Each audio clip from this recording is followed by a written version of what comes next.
So Justin Gaethje gave an assessment of himself. He was talking about his power, why he's able to knock so many guys out. And he talked about it because I've got this ridiculous power. Now, this is one of those very rare times where I'm not sure that Justin Gaethje is in the best position to give an assessment of his own skills. I'm really not. I know how condescending that sounds. Why would I know more about what's working for him when it's him? But that isn't what I'm totally seeing. It's not ever what I've seen from Gaethje, this incredible power. I don't think so. I don't think that's the most powerful guy. I don't even think he was the most powerful guy in the ring this weekend, for example. But there's a couple of things here, okay? Now, particularly if you were to follow the history of the sport back when the grapplers, some of them would do very well, and some other high-level wrestlers would not do well at all. They wouldn't even get a takedown, which was the whole point of wrestling, to get on top of the other guy. It was also very easy to figure out what the difference was. You would have the guys like Randy Couture by example and the Mark Coleman's by example who would get within wrestling range. And all wrestling range means is that you can put your hand out and touch the guy in front of you. If you put your hand out and you can make contact with him, he's close enough for you to change elevation and put wrestling attacks on. If you put your hand out and he's outside of that range, he's too far away. And you would have a lot of these wrestlers coming in that didn't have the experience in sparring and competition back then. They were just wrestlers, right? Remember the sport when it was back in that day? And they weren't willing. They were so scared of the hits and the punches and to close that distance.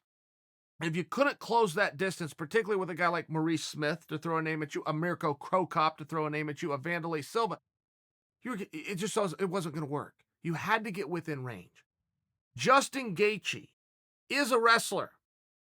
Many of you are going to go, Chael, how can you say? Because he's a wrestler. He grew up wrestling.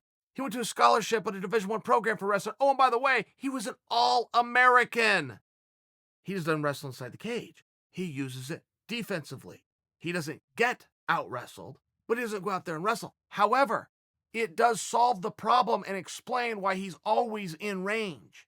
He has no problem touching an opponent. The other thing that Gaethje does, whether he uses that wrestling or not, just because he has it in his background, guys know he can change elevation and blast them, at least in theory.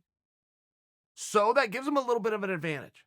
And the thing that I see that helps Gaethje so much, for the X's and O's and the ins and outs of why does this work and why is this guy's hands and this guy's kicks so much more effective and dominating than some others, everything he throws is designed to put you out. He does not come out there with a real jab-heavy game. He's looking for crosses, he's looking for hooks, and he's looking for uppercuts. Those are finishing punches. Jabs are just to let you find out where that opponent is. That's a tool to measure. Very seldomly will a jab ever change a fight, and that includes in boxing. Very seldomly will you ever talk to a boxing coach or trainer who doesn't tell you that a jab is the most important tool in a fight and that you can control a fight with a jab. One time in all of MMA history has that ever been true. It was GSP versus Koscheck Part 2. GSP won that fight and controlled that fight and busted Koscheck up with a jab. It's the only time in MMA that it's ever happened for a meaningful period of time, 3 rounds or more, in this case 5.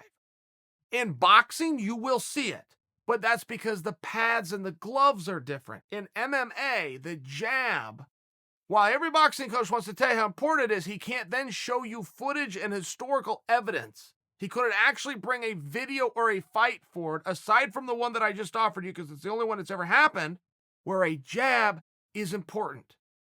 You step in with the jab to fake, you throw power. Justin Gaethje has never bought into this, oh, I've got a jab like I'm in a boxing fight.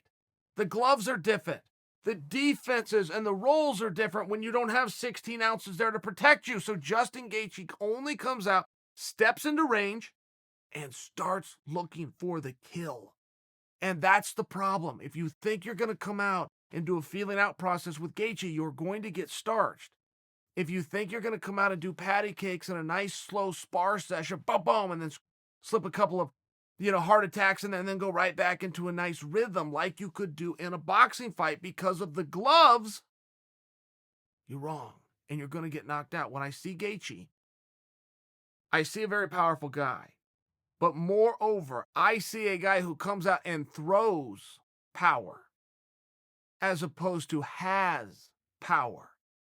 I do believe that everybody that Gaethje's knocked out could knock him out. Sure they could. But they wasted too much time trying to feel him out, whether it was leg kicks or teeps or hoping to do a grappling or feeling him with a jab. Gaethje's not scared. You're not going to flinch on him and make him cover up. You flinch, he doesn't give a damn. He only is looking for one thing. Are you within range for me to hit you with a cross, a hook, or an uppercut? All of which will shut your lights out. That's how I see Justin Gaethje. And sure, by the way, yeah, I get that he has power. Okay, broad stroke here to try to make my argument. I don't see him as this big power guy, but I see him as a guy who gets into range, throws power.